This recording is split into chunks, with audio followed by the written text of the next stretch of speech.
Hey everybody, I am Pretender of the F1 RT community group. I am an admin there, and I'm here to talk to you about one of the new series of leagues that we are introducing into F1 2013, as the leagues as we know them today in F1 2012 are gonna stop in its current format. We're trying to drive more people into our races, to our leagues, so we're gonna do something different.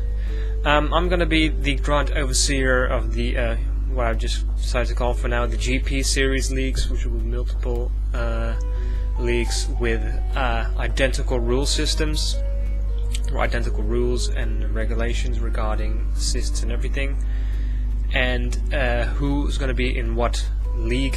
So basically, well, simply put, depending on the amount of sign-ups we have for these leagues, we'll at least have a GP1, a GP2, and maybe even a GP3 if there are enough people who apply for these leagues. So how they're going to decide who goes into what leagues? Now that will be simply by qualifiers and how fast you can actually be. So everybody can be in a league of with drivers of similar skill. That means we're gonna have to have an admin who controls each league, keeps the standings and everything, deals with incidents should they arise for each league. I will oversee the grand scheme of things, or at least try to, and will manage whatever class I am in, whether that being GP1, GP2 or GP3. I will not gonna do the standings and events for every league. It's just gonna be too much work for me, and I don't have the time for that. So I want to sort of slightly limit the maximum amount of people in each league. So 14 drivers in each league would be the maximum that we should do. It's a bit more manageable, and I can, for one, maybe broadcast as a live stream as an observer into one of these other leagues that I'm not participating in myself. That being said, if you're in one league, you cannot participate as a regular into the other, or appear as a replacement driver. So you can actually, if you're a replacement driver and you're driving in GP2, you can replace somebody in a league above you, not below you. So if I were to be in GP2 and someone needs their spot taken in GP1, and I happen to have the time for that, I am allowed to drive in the GP1, but a GP1 driver is never allowed in a GP2 or GP3 race, because they would be way too good for that. The season length, next thing on my little note here on the screen, that's why I'm picking down every once in a while. 15 races, so shorter than the 19 that the official season would be, and with the introduction of the old tracks, I'm gonna leave it up to whoever's in charge of the league what they want the calendar to be like. So the calendar of the GP1 might be different than the GP2 depending on what tracks you choose. Of course, keep in mind that with the classic edition you get a few more extra tracks of the old ones, which you can, or the classic tracks, which you are allowed to use in your own calendar. So you can set that up. I will actually prepare a little online file storage where everybody can just update their league standings to update the calendar to where necessary. So that will be available. The race details itself, also a big change, like the current leagues that we have now, or at least the Pro League is still 100% league. The IRS league was 100%, but since the attendance dropped for that one, we've reduced the length to 50%.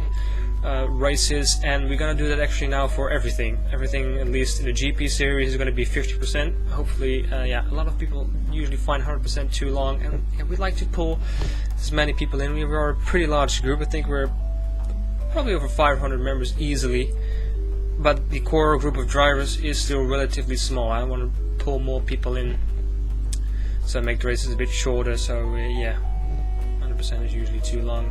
50% is much more manageable in that sense. So 50% races. For the rest, the details are pretty much the same as we are now. Weather is always dynamic, equal car performance, full damage, safety car, flag rules, and the flag system also, like on the higher difficulty setting. And of course that race precedes a 15-minute qualifying session, assuming it's still 15 minutes in F1 2013, which I probably will. For what car you will be driving, I think the Pro League system works well enough. Everyone usually gets their favorite car, and you can, what I did last time out, let everybody vote, and depending on where they are usually in skill level, I will give them a higher priority into allowing them what car they want to be in. If you, I mean, the admin of the league and should to be able to sort it out with no problems between its competitors. So that's gonna be your job, whoever's gonna accept that task for himself or herself. So yeah, fixed cars, no car rotation system. It's kind of a pain, and apparently a lot of people don't seem to care too much driving every different car every week. So fine by me. Another point which is going to be a big change for the GP series racing leagues in our group is the assists, since I want to base the leagues purely on skill level. I mean, how fast can you do the laps compared to the other guys. I'm going to allow we have a few limited assists allowed throughout all the leagues that will be created, and those are the same limited assists allowed in the current IRS league. That will be, let me just pick here, traction control, ABS, and an automatic gearbox. Maybe for GP2 or even GP3 perhaps we might allow a little bit more, like maybe the racing line and pit assist, depending on how much the game will change over that, because like, well, in F1 2012 you don't really do anything as soon as your computer takes over, but you have to watch out for the white line, which I think is the task of the driver. So we have to see what some details might change slightly as we can start playing around with F1 2013. So, you know, God forbid some things might change, but you know, keep updated. We will be able to finalize all the details once we actually get the game in hands and get everything set up and start the qualifiers, or get the qualifiers on the way, so we can get our leagues going. Another change, we introduced, for example, in the Pro League, forced cockpit mode in an attempt to bring the field closer together. Now it worked for the first couple of races until everybody was adjusted to them, and then it didn't really matter. So we're gonna overturn that rule. Cockpit cam, doesn't matter which cam mode you have. If you introduce a cam mod, it doesn't matter. We would like to see it before it's actually implemented, but in general sense, technically we don't really care. Actually, when we tried it, it seemed to work at first, but in the end, everybody, especially the Pro League guys, they adjusted anyway, and it was just as fast, no matter what camera view they were having. So yeah, cam mods are allowed basically, and so is just basically TCam and every other camera the game has available. If you want to race from the back view of the car, that's also fine with me. Second, what we always made a high point of, which seemed to be a problem for some people, so we're gonna actually release the reins on that a little bit. Recording won't be required anymore, but we'd still highly recommend it. Even if it's low resolution, it doesn't matter, since we do like to keep an eye on what people are doing. If there's no cheating, like cutting the track limits constantly, or cutting the track constantly, or things like that, like incidents, for example, where plane hit in the back and getting advantage, not giving a position back, that sort of thing. It doesn't matter if it's in low resolution or anything, as long as like an admin or whoever is investigating said incident can judge what is going on, and just that little segment has to be uploaded, not an entire race, not a few laps, but basically use it to deal with incidents should they arise. So if you have something to report, you have something to back it up with, because if there's no footage, there's literally nothing that I can do. You can't judge a yelling competition, basically. Like, you did something, no I didn't, I need to see something, and that's it. So you're not going to recommend it. It doesn't seem possible for everybody to get it properly working without affecting the game, so not recommended, or not required, sorry. It's not required, but we do recommend doing it in case of incidents, because we do want to keep watching for good clean racing. That's still our main goal. Now, of course, the lower tier drivers are usually a bit more rougher, since their skill level is a bit lower than the top guys, so keep that in mind. So whoever's in charge of that league can be a bit more lenient toward their drivers than, say, the guy who's in charge of the GP1 league. So basically, the penalty system we have, there's an extensive post about it, and what points, penalties you get for certain incidents will basically exist as it stays. or as it is now. And I think that penalty system is fine. We might adjust a few point penalties maybe later on in the year.